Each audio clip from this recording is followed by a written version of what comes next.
You know, Senator John McCain was the first Republican, of course, to run against President Obama, and now he's a lapdog for President Obama? Look at this.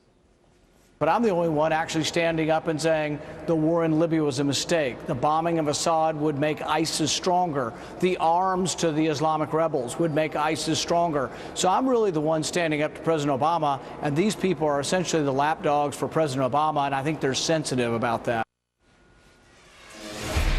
So I immediately said, guys, we have got to call Senator John McCain. He's here. Senator, lapdog, what do you think? Well, one of my colleagues said today, he said, yes, McCain and Graham are lapdogs, are a couple of Doberman pinchers. You know, I put it this way. Senator Paul is the worst possible candidate of the 20 or so that are running on the most important issue, which is national security. And talking about being wrong, in 2007, he said it would be ridiculous to call Iran a threat to the United States national security. Last summer, he publicly doubted whether ISIS was a threat to the United States national security. The list goes on and on. In 2011, he proposed a budget that would have cut defense by 30%. 2011 budget would have eliminated all foreign assistance to Israel. He said Iran isn't a threat to Israel. The record is very clear that he simply does not have an understanding about the needs and the threats of United States national security. What he did say, to be fair to the senator, though, Senator McCain, is that in this case, and you look at the early push on the part of folks like you and Lindsey Graham to immediately intercede in Syria and to deal and take on Assad head on, would have resulted in something far worse. And we're seeing it played out now. And that you missed that, and that was something serious. What do you say to that? Neil, please, we said you've got to arm the Free Syrian Army, the entire national security team. David Petraeus, head of CIA, Hillary Clinton, Secretary of State, Leon Panetta, Secretary of Defense. No, I understand, Senator, but isn't he saying that those people, if you had done that, you would be arming what came to be ISIS? If we had armed them, Bashar Assad would have been overthrown, and we would have had a nation that 200,000 people would not have been slaughtered, with millions as refugees. One of the greatest genocides committed in recent history by Bashar Assad.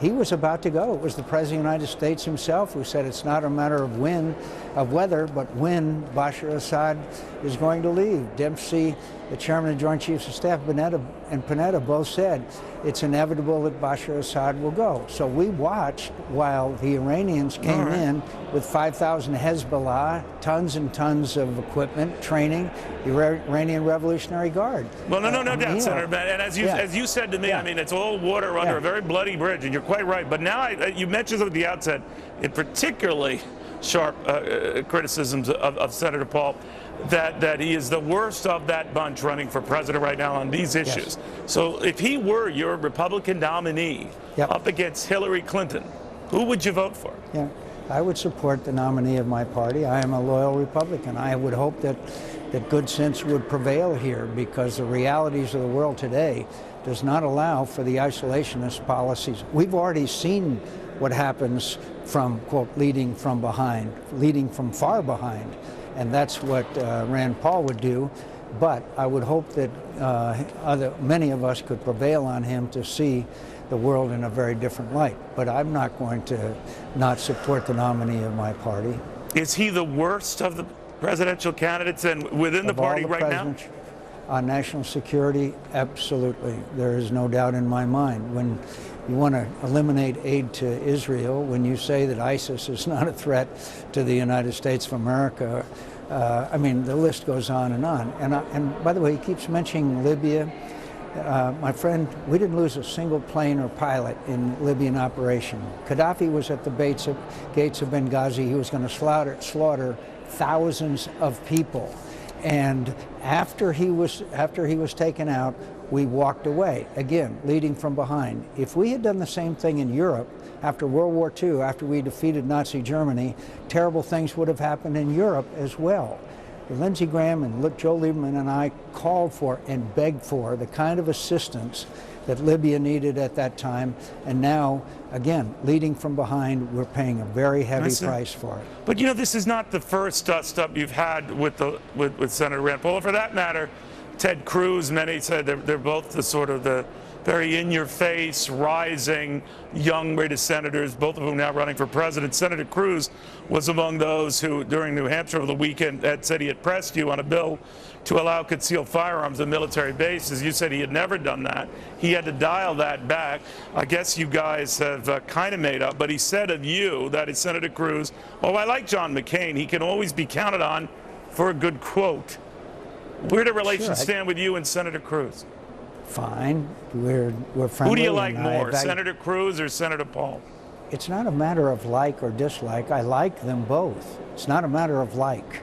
It's because I like Democrats who, a number of Democrats who disagree with me strongly, just like Ronald Reagan liked Tip O'Neill.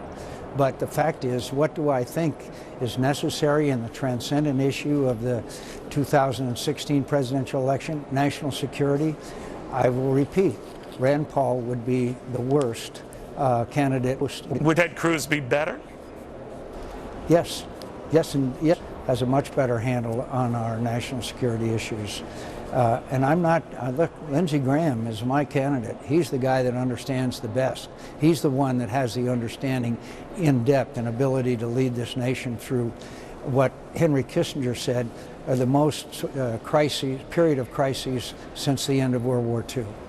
All right, now, you know, a lot of people are going to say that it's a classic battle between the old lions of the party, the new up-and-coming lions of the party. I'm talking about Senator Paul, Senator Cruz, you, and Senator Lindsey Graham on the other side.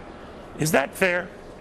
Well, first of all, I'm not sure that Lindsey Graham is so old, but Marco Rubio is another one who is a freshman member of the Senate, has good credentials. Chris Christie does, Walker does, there's Jeb Bush does. I mean, there's many that have excellent You know what I'm saying, that traditional viewpoint espoused by you, and you're right, Lindsey Graham is younger than you, not that you're old, Senator, don't take me wrong, but that you reflect views that are more in sync with the mainstream party and being very, very in your face on military issues. That's your want, that's fine.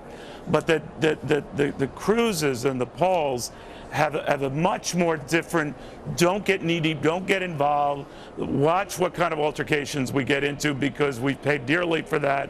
You say what to that new guard? I say that that is not my view of Ted Cruz's views of the world, nor Jeb Bush, nor Chris Christie, nor Marco Rubio. Marco Rubio is excellent on these issues. So I think that who's your candidate, Senator? Who do you like of that big bunch? Lindsey Graham. Lindsey He's Graham, it. First, last, and always. All right.